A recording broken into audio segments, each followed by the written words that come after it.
esse não é um podcast.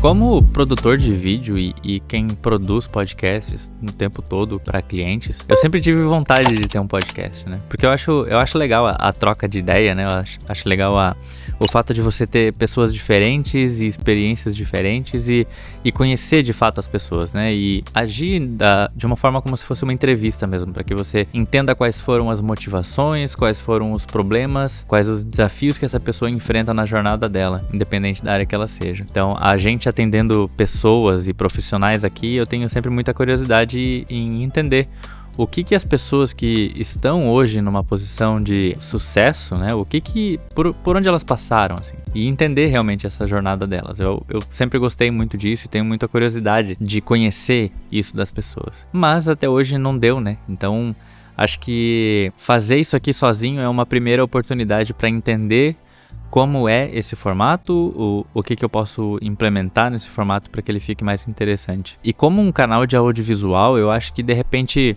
começar com um debate, né? Um debate comigo mesmo, de repente, e que possa ser direcionado a uma escolha que muita gente tem que fazer no início da carreira, que é qual editor eu vou usar. Então acho que essa pode ser a primeira grande pergunta, né? Premiere, DaVinci ou outra coisa? E por muito tempo eu usei o Premiere como único programa de edição. Então era a única forma que eu editava era através do Premiere. Independente da complexidade do projeto, independente do que era o Premiere. Porque simplesmente não existiam outras opções para mim naquele momento. Então, eu nunca fui usuário de Mac, por exemplo, então o Final Cut nunca foi uma possibilidade. O Vegas era muito limitado, então por um curto período de tempo eu usei o Vegas para fazer edições, mas logo migrei pro Premiere. Isso há muito tempo atrás, quando eu ainda estava no ensino médio, então isso deve fazer quase 20 anos. E eu sempre achei o Vegas limitado e estranho perto do Premiere. Então, naquela época já o Premiere era um software muito mais robusto e que permitia muito mais coisas, assim. E depois de um tempo já eu comecei a usar a integração do Premiere com o After Effects, que isso foi o grande motivo, assim, para que eu nunca tivesse abandonado e continuo usando o Premiere por causa da integração com o After Effects, mas também com a integração com outros softwares da Adobe, coisa que outros softwares não têm. Então, hoje, se eu fosse começar a conversar com alguém que está nessa dúvida entre DaVinci e Premiere, seria bem por aí o tom da conversa, assim. Que tipo de trabalho você faz? Você usa Motion? Você trabalha com animação de logo? Então, hoje, muita gente que eu acompanho e tudo mais, não tem um trabalho de Motion nos trabalhos. Por mais que sejam vídeos, às vezes, para redes sociais simples e tudo mais, mas a gente tem Motion em tudo aqui. Então, vídeos institucionais, comerciais, coisas para TV, tudo tem Motion. E a gente faz tudo interno, né? A gente não contrata uma empresa de Motion especializada para isso, para entregar o Motion para a gente só aplicar no vídeo. Então, isso faz parte do nosso workflow com todos os trabalhos aqui. Então, tudo passa pelo After. E esses outros softwares, eles são muito limitados nessa parte de Motion. Então, por mais que o DaVinci tenha o Fusion, que seja de fato uma plataforma robusta, mas que isso eu não pude atestar 100%, porque a gente não usa o DaVinci para Motion, né? Então a gente nunca parou para aprender de fato a usar o Fusion. Então hoje a gente depende do After e a gente se mantém nessa dependência. Infelizmente a vida acontece e a correria não permitiu que a gente estudasse esse software ainda a ponto de mudar o nosso workflow para incluir o Fusion nele, né? E além disso, o Motion, ele é muito facilitado quando você está usando vetores. E a gente teve uma dificuldade grande ao tentar usar vetores no DaVinci, porque simplesmente não suporta, ou tem que usar outro formato, e pra gente acabou se tornando difícil, né? Então, se a gente tem que fazer tantas adaptações assim pra conseguir usar, então é melhor a gente continuar com o After mesmo, por mais que os problemas de estabilidade de Premiere e After sejam críticos e atrapalhem de fato o nosso workflow. Então, não foi uma vez, não foi duas vezes em que a gente teve problemas até com prazo com o cliente, que não foi cumprido porque a gente teve problema de software. Ou a gente teve que reconstruir boa parte do material porque o programa travou e simplesmente perdeu o projeto. Então, por mais que tenha um autosave, às vezes o autosave é corrompido por causa de algum erro específico. Então sim, a gente já perdeu trabalhos, a gente se incomoda, a gente reclama bastante. Então, infelizmente, os prós ainda se sobressaem. Infelizmente ou felizmente, né?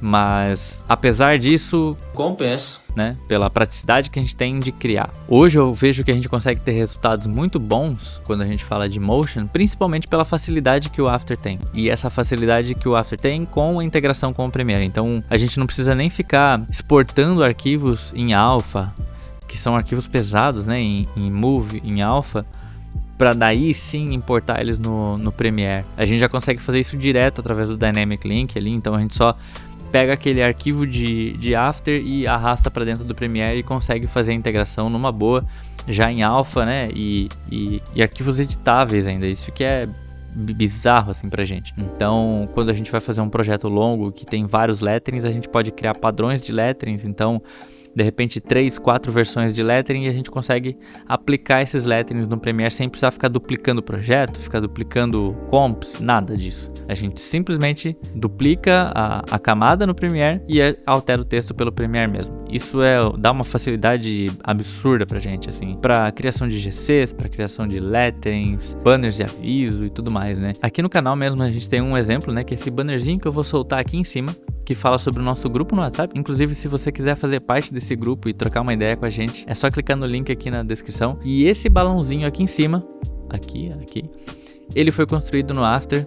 Ele está sendo importado aqui para o Premiere através do Dynamic Link mesmo, então ele não é um arquivo em alpha que foi exportado e a gente está subindo. E a gente consegue alterar esse texto, então se eu quiser subir esse balãozinho agora com um outro texto aleatório, eu consigo fazer isso sem ter que abrir o After para alterar essa comp. Eu consigo fazer isso simplesmente duplicando essa camada dentro do Premiere e alterando o texto dela. Eu consigo inclusive criar propriedades que eu vou alterar dentro do projeto do Premiere. Então, aqui nesse caso, eu só criei a alteração de texto, né? Então, é simplesmente o texto que eu altero e muda aqui no Premiere. Mas eu consigo colocar cor, tamanho de borda, enfim, várias propriedades eu consigo determinar lá no After que vão ser alteráveis pelo Premiere. Isso facilita demais. A gente até usa pouco essas propriedades avançadas, a gente acaba focando mais no texto mesmo, mas é poderoso se você trabalha com bastante projeto contínuo ou projetos longos, ajuda demais, e isso o DaVinci não tem. Em relação a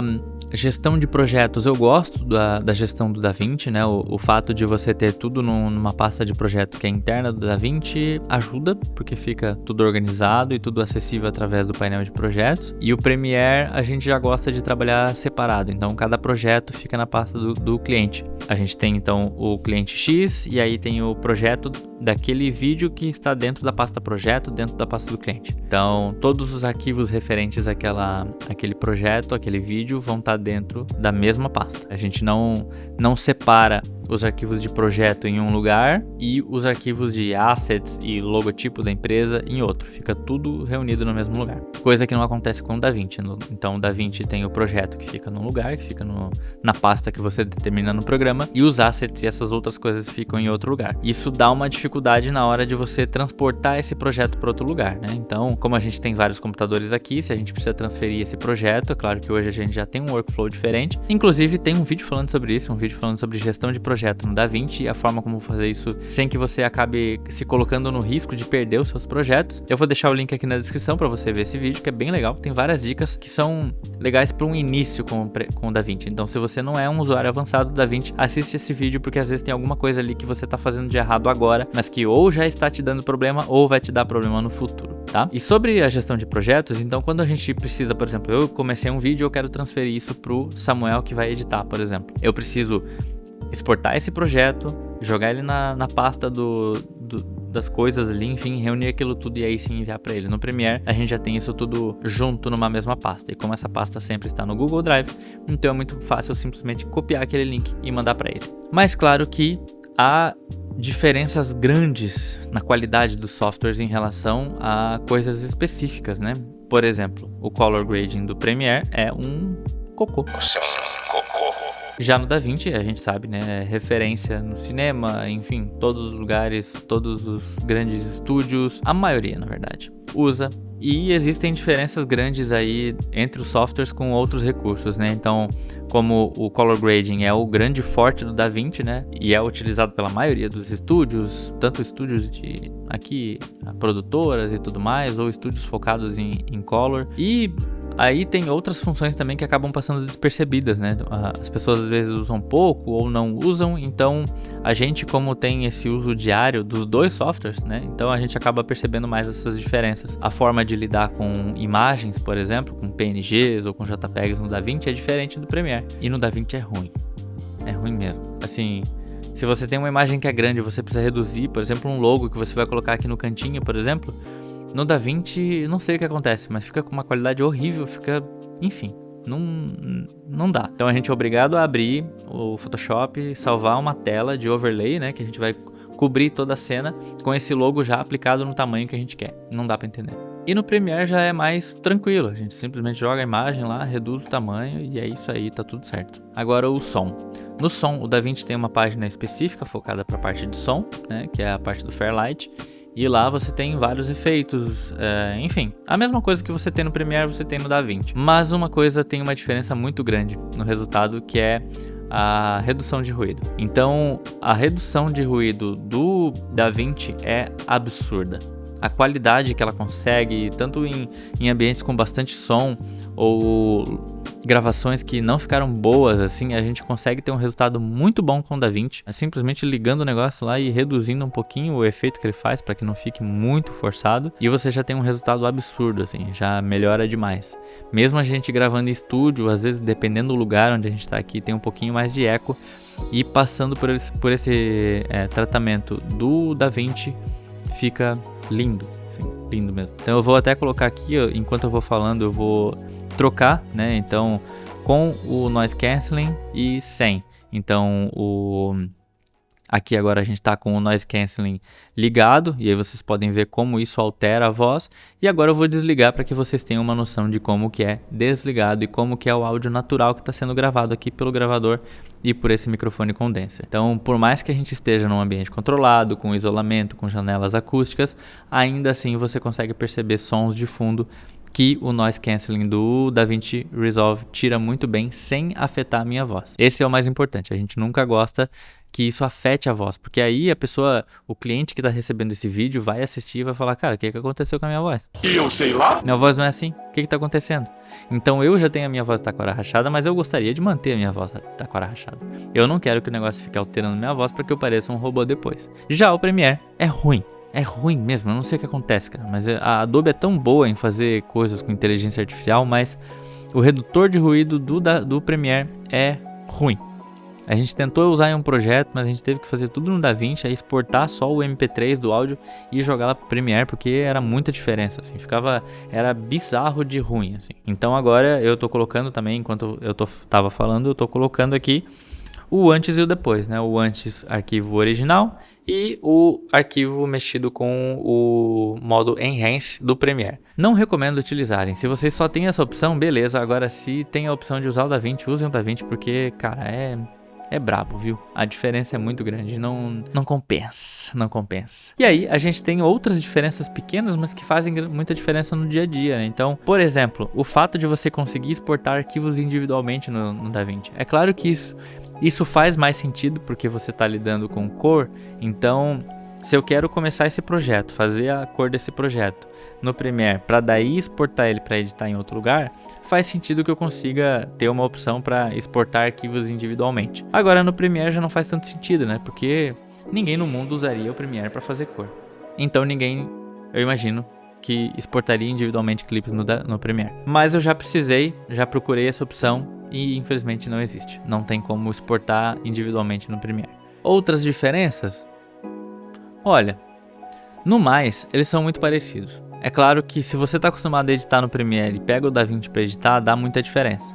O workflow, os atalhos, é claro que os atalhos você consegue mudar, mas dá diferença, assim. Eles têm jeitos de trabalhar a interface que são diferentes. E a forma como você organiza as janelas no Premiere, pelo menos para mim, faz muito mais sentido. É claro que às vezes fica tudo bagunçado, mas às vezes eu gosto da bagunça, né? Às vezes eu não quero tudo certinho, tudo no seu lugar, tudo colocadinho, tal. Coisa que o DaVinci te obriga. Então o DaVinci, você não consegue mudar a interface é aquela e pronto. Se você tem duas telas, você não consegue escolher a que você quer aqui e tal coisa. Não, é como ele quer, sabe? E isso acaba fazendo falta. Assim, incomoda um pouco o fato de você não conseguir organizar do jeito que você gosta ou do jeito que é melhor pro que você tá trabalhando. Então ele sempre te obriga a ter aquela mesma interface. Se eu tô trabalhando com arquivos verticais, por exemplo, para redes sociais, eu tenho que ficar assistindo ele pequenininho. Assim. O Samuel me pediu para gravar um vídeo de complemento desse vídeo do Premiere contra o DaVinci para comentar sobre o fato de que agora, a partir da versão 20 do DaVinci, tem sim como mudar a interface para que ela fique mais amigável com vídeos verticais no DaVinci, coisa que antes não dava. Antes a interface do DaVinci era bem travada, assim, você não conseguia customizar muito ela de acordo com o que você precisasse. E agora tem um botãozinho lá que você ativa a interface vertical e aí toda a interface, desde a parte de edição, de cor, de exportação, ela suporta o formato vertical de vídeo. Então facilita demais. E aí agora sim, fica até melhor editar no DaVinci do que no Premiere. Claro que o Premiere ainda tem a questão de você conseguir movimentar as janelas do jeito que você quiser, mas o DaVinci conseguiu fazer bem e ficou muito bom. Não contava com a minha astúcia! Inclusive, a gente está para começar a publicar uma série bem grande com vários vídeos falando sobre todas as novidades do DaVinci Resolve 20. Tem muita coisa. E a gente separou fazendo vídeos como as melhores funções de inteligência artificial, as melhores funções para áudio, as melhores funções de edição e por aí vai. Tem bastante coisa e logo vai começar a ir pro ar. Então, para resumir, eu não acho que tenha um que é ganhador e o outro que é perdedor, sabe? Eu acho que cada um tem o seu uso e quem tá começando tem a oportunidade de começar com os dois, entender os dois e se fazer valer disso, sabe? Ter a capacidade de editar em ambos os softwares, não ficar atrelado a um só, porque nunca se sabe, vai que surge uma oportunidade de você trabalhar em algum lugar, de você conseguir algum job que exija que você trabalhe com o DaVinci e você vai perder isso porque você acha que o Premiere é melhor, então você ignora o DaVinci pro resto da vida. Eu acho que não faz sentido, né? Então, gosto muito da ideia de saber os dois, entender bem como os dois funcionam e aí sim decidir. Esse vai ser o meu software de dia a dia e esse vai ser o software que vai me acompanhar na minha jornada para que eu seja um profissional melhor e mais flexível para prestar serviço para outras produtoras ou para outros clientes. E você também tem a opção de usar de fato os dois, mesmo que é o que a gente faz aqui. Então a gente usa os dois, mas no começo de todo o projeto a gente se pergunta, esse projeto vai ser editado no DaVinci ou no Premiere? E aí sim a gente decide e a gente segue esse caminho. A gente tem trabalhos, por exemplo, que a gente começa no Premiere e termina no Premiere, ou que a gente começa no DaVinci e vai para o Premiere, ou a gente começa e termina no DaVinci. Tudo depende do tipo de projeto e das necessidades dele. Os projetos que precisam de muito motion, não faz o menor sentido a gente colocar no DaVinci porque a gente não tem motion lá. Então a gente começa no DaVinci e vai para o Premiere. Projetos que não necessitam de um color grading, que podem ser só simplesmente uma conversão de log para Rec 709, a gente faz no Premiere, aplica um LUTzinho por lá e é isso. Tem projetos que pedem essa agilidade. Tem projetos que não permitem com que a gente tenha um processo de fazer o color, desenvolver a cor desse trabalho e tal. Tudo.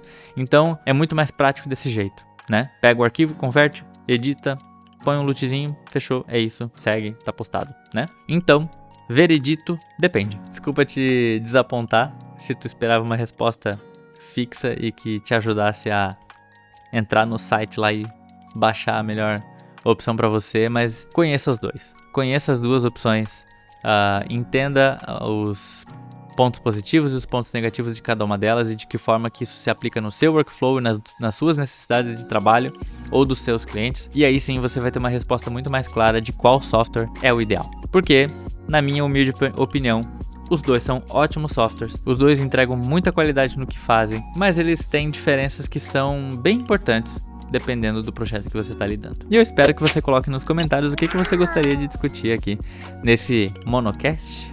É isso aí, monocast. Gostei do nome. E não se inscreve de se esquecer aqui no Ensina Aí. Um abraço, valeu, tchau, tchau.